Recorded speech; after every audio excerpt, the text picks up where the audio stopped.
কি বুঝছো জর্ডান? এটা কি খুন নাকি আত্মহত্যা? সাবস্টেন্সের অবস্থা দেখে যা মনে হচ্ছে, সাবস্টেন্স ঘুমের ঘরে অসতর্কতা বশত ঢলে পড়ে ও পেনটা গলায় ঢুকে যায় এবং অধিক রক্তক্ষরণের জন্য সাবস্টেন্সের মৃত্যু হয়। তবে কি যেন রিচার্ড, আপাত দৃষ্টিতে এটাকে অসাবধানতাবশত মৃত্যু বলে মনে হলেও হতে পারে এটা খুনের কোনো মাস্টার প্ল্যান, যা আমাদের চোখে ধুলো দিচ্ছে। তাই বডিটাকে আগে পোস্টমর্টমের জন্যই পাঠাও। কিছুদিন পর রিচার্ড রিপোর্ট নিয়ে আসে জর্ডানের বাড়িতে। জর্ডান তখন একটা মানুষের খুলির মতো বাঁশিকে খুব মনোযোগ সহকারে বারবার নেড়ে চেড়ে দেখছে। রিচার্ড দরজার সামনে এসে দরজায় টোকা দেয়। জর্ডান দরজার দিকে দেখে বলে, ও রিচার্ড, এসো। রিচার্ড বলে, তা এত মনোযোগ দিয়ে কি দেখছো? জর্ডান বাঁশিটার দিকে তাকিয়ে বলে, এই বাঁশিটাকে? তা পোস্টমর্টমের রিপোর্ট কি বলছে? পোস্টমর্টমের রিপোর্ট এটাকে শ্বাসরোধ করে খুন বলছে।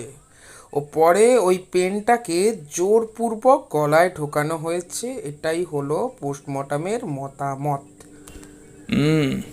তবে বুঝলে রিচার্ড, সাবস্টেন্স অর্থাৎ ফেমাস ইন্ডাস্ট্রির ধনপতি রায়ের ছেলের ঘরে তদন্ত করতে গিয়ে একটা সুইসাইড নোট ও এই বাঁশিটা পেলাম, যাতে লেখা আছে অরুণ তার প্রেমিকা রিয়াকে হত্যা করায় তার বিবেক দংশন করে ও নিজেকে পেন দিয়ে হত্যা করে। তাহলে তো দুয়ে দুয়ে 5 হয়ে যাচ্ছে জর্ডান।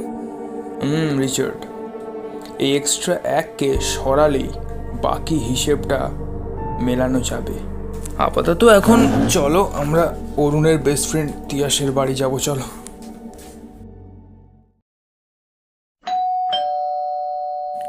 দরজা খুলে বেরিয়ে আসে তিয়াস। আপনারা কারা? আমি আইপিএস জর্ডান, এখানকার থানার এসপি, আর ও আমার জুনিয়র রিচার্ড। আমরা কি ভেতরে যেতে পারি? হ্যাঁ, আসুন। জর্ডান ও রিচার্ড প্রবেশ করে তিয়াসের ঘরে। আচ্ছা তিয়াস, তুমি রিয়া আর অরুণের ব্যাপারে কি কি জানো? তিয়াস একটা দীর্ঘ নিঃশ্বাস ফেলে বলতে শুরু করে, অরুণ ও রিয়ার প্রেম কলেজ লাইফ থেকেই। ঘটনা যায় কিছু মাস সামনে। এই যে অরুণ, ভ্যালেন্টাইন ডেতে গার্লফ্রেন্ডকে কি দিলি?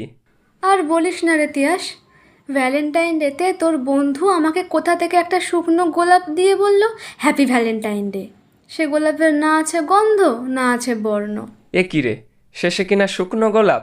আরে ভাই, গোলাপ আনতে বাজারে গিয়েছিলাম, বাট ততক্ষণে সব শেষ। তাই বইয়ের ভেতর লুকিয়ে রাখা এই গোলাপটা দিয়েই ওকে ভালোবাসা জানালাম। শুকনো ভালোবাসা যত সব, ওসব শুকনো ভালোবাসায় মন ভিজবে না আমার। তাহলে সুইটহার্ট, কি অ্যামাজনে ঘুরতে যাবে? গেলে মন্দ হয় না। চল পরশু, তাহলে আমরা ফাইনালি যাচ্ছি অ্যামাজন জঙ্গলে। ইয়াহু! তারপর কথাটা জিজ্ঞেস করে জর্ডান। তিয়াস বলতে শুরু করলো, 2 দিন পর আমরা পৌঁছই মানাউসেতে। সেখান থেকে ট্রলারে করে মাসাশিকো নদীর ওপর ভাসতে ভাসতে আমরা পৌঁছই আমাজন জঙ্গলে। হাজার রকম পাখির ডাক, বিভিন্ন গাছের সমাহার, স্নিগ্ধ শীতল নদের হাওয়া আর টিমটিমে সূর্যের আলোতে জায়গাটার এক আলাদাই সৌন্দর্য প্রকাশিত হচ্ছিল। প্রথম দিন আমরা গিয়ে উঠি আমাজনের একটা লজে। সেখানে মানজিওকা, শাওয়ার সাপ, পাকু, পিরহানা ও তাম্বাকিকে ঘুরতে বেড়াই জঙ্গলে। বিভিন্ন পাখি, ফুল, মাছ আর গাছের সৌন্দর্য দেখতে যখন আমরা ব্যস্ত, তখনই হঠাৎ রিয়া পড়ে যায় একটা গর্তে। আমরা তড়িঘড়ি করে একটা দড়ির মাধ্যমে রিয়াকে তুলে আনি সেই গর্ত থেকে। তবে রিয়া যখন উঠে আসে ওই গর্ত থেকে, তখন ওর গায়ে চটচটে টাইপের কিছু লেগেছিল, যা খুব আষ্টে গন্ধ। আর ওর দড়ির সাথে জড়িয়ে উঠে এসেছিল একটা বাঁশি, যা হয়তো একটা নবজাতকের খুলি দিয়ে তৈরি। তারপর এলো সেই ভয়ঙ্কর রাত। তখন রাত 3টে বাজে। রিয়া ব্যালকনিতে বসে একমনে ওই বাঁশিটাকে বাজাচ্ছিল। আমাজনের প্রগাঢ় নিস্তব্ধতা ভেঙে সেই মৃদু বাঁশির সুর ছুটে যাচ্ছিল সারা জঙ্গলে। একটু পরে আমি যাই রিয়ার কাছে। রিয়ার সাথে বাঁশিটা নিয়ে আমিও কিছুটা সুর তুলি ওই গভীর নিশাতে। তবে এবারে বাঁশির সুরটা কেমন যেন একটু পাল্টে গিয়েছিল। বারবার একটা পিঁ পিঁ করে পাখির ডাকের মতো বাঁশিটা বাজছিল, যেন কোনো এক আগন্তুককে আসার সংকেত পাঠানো হচ্ছিল। তারপর অরুণ আসে ওখানে। আমি অরুণ আর রিয়াকে কিছুক্ষণ একা থাকতে দিয়ে চলে আসি ওখান থেকে। একটু পরে আমি রিয়ার আত্মচিৎকার শুনে ছুটে যাই ওখানে। দেখি অরুণের সারা গায়ে রক্ত আর মুখে একটা কিরকম হিংস্র বিচ্ছিরি হাসি, আর ওর হাতে আছে একটা ছোট্ট ছুরি আর ওই বাঁশিটা। তবে এবার ওই বাঁশিটার রং লাল। আমার স্পষ্ট মনে আছে, রিয়ার হাতে যখন ওই বাঁশিটা ছিল তখন ওর রং ছিল সাদা, আর আমি যখন বাঁশিটা নিয়েছিলাম তখন ওর রং ছিল সবুজ, আর এখন অরুণের হাতে এসে ওটা হয়ে গেছে লাল। কিছুক্ষণ পর অরুণ ওখানেই মাথা ঘুরে পড়ে যায়। রিয়াকে আর খুঁজে পাওয়া যায়নি, আর ও অনাথ হওয়ায় ওরও আর কেউ খোঁজ করেনি। সমস্ত ঘটনা শোনার পর জার্ডন ও রিচার্ড পরস্পরের মুখের দিকে তাকায়। তারপর কিছুক্ষণ পর বলে উঠল, আচ্ছা তিয়াস, আজকের মতো তাহলে আমরা উঠি, দরকার পড়লে আবার আসবো। ঘর থেকে বেরিয়ে জার্ডন যায় একটা চার্চে। চার্চের ফাদার জার্ডনকে দেখে জিজ্ঞেস করে, কি হয়েছে জার্ডন? তেমন কিছুই নয় ফাদার, এই অদ্ভুত বাঁশিটাকে নিয়ে খুব চিন্তায় আছি। জার্ডন তার হাতে থাকা বাঁশিটা দেখায় ফাদারকে। ফাদার বলে ওঠে, oh my God Jerdon, you better get to the Naga temple as fast as you can, because death is standing behind you. ফাদারের কথা শুনে জার্ডন যায় নাগ মন্দিরে। নাগ মন্দিরে থাকা পুরোহিত জার্ডনের হাতে থাকা বাঁশিটা দেখে বলে, এই বাঁশির উল্লেখ পাওয়া যায় ওয়ালা মাইলহি নাগা লিব্র গ্রন্থে। মান্যতা অনুযায়ী কুলিন নাগ বংশের এক উত্তরাধিকারী একবারই আমাজন জঙ্গলে আসেন এবং সেখানকার আদিবাসী মেয়ের প্রেমে পড়েন, এবং কিছুদিন পরেই তারা বিবাহ সূত্রে আবদ্ধ হয় ও তাদের কয়েকটি সন্তানও জন্ম নেয়। এই আদিনাগ উপজাতির কুলদেবতা ছিল আকসিয়ান কামাটায়ন, যা কিউবুয়ানো ভাষায় লেখা এবং যার বাংলা অর্থ হল কর্ম মৃত্যুর দেবতা। এই দেবতার গাত্রবর্ণ ছিল কয়লার মতো নিকষ কালো, এবং এই দেবতার 4টি হাত ছিল। এর একটি হাতে ছিল জম্পাস, অপর হাতে ছিল ন্যায়দণ্ড, এবং তৃতীয় ও চতুর্থ হাতে ছিল শক্তিচক্র, ও অপর হাতটি ছিল এই মানুষের খুলি দিয়ে তৈরি বাঁশি। এবং এই দেবতাটিকে সবসময় একটি নীলচে সবুজ বিষধর সাপ সর্বদা বেষ্টন করে থাকত। মূলত ওই উপজাতির মানুষেরা এই বাঁশি বাজিয়েই তাদের দেবতাকে আহ্বান করত। আর এই বাঁশির একমাত্র আধিকারিক হলো ওই আদি নাগবংশী মানুষেরা।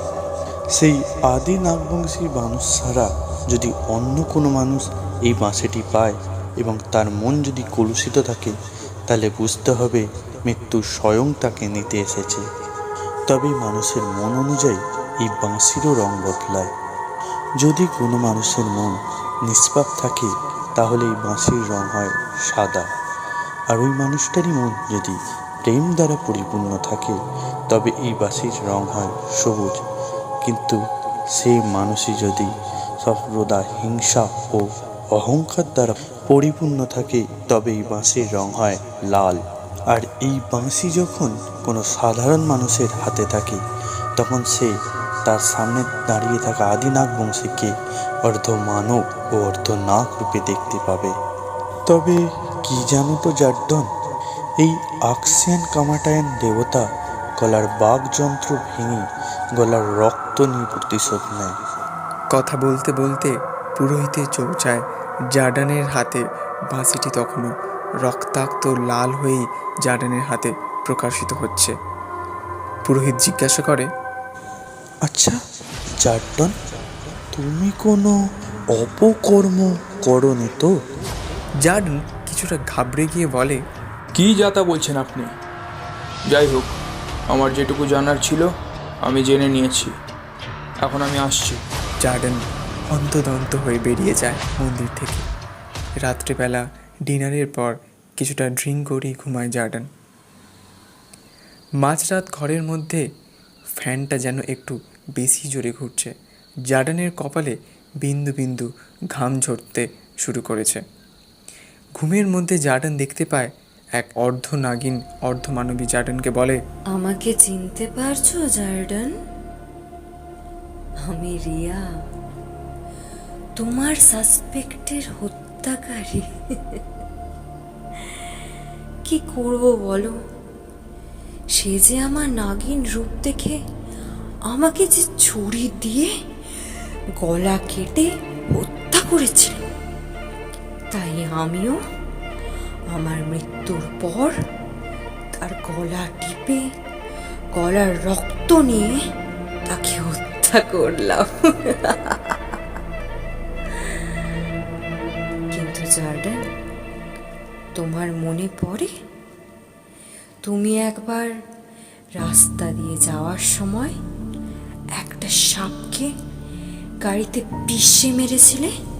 জার্ডন চোখের সামনে দেখতে পায় সেই পিসা আধখানা সাপটি থেকে খণ্ড খণ্ডভাবে বিভাজিত হয়ে অসংখ্য ছোট ছোট সাপের জন্ম দিচ্ছে, আর সেই সাপগুলি যুক্ত হয়ে এক বৃহৎ আকারের সাপে পরিণত হয়েছে। আর সেই সাপ এক কামড় বসায় জার্ডনের পায়ে। পরের দিন বেশ কিছু লোকাল পুলিশ জার্ডনের ঘরটিকে ঘিরে একটি রেস্ট্রিকশন বোর্ড লাগিয়ে দেয়।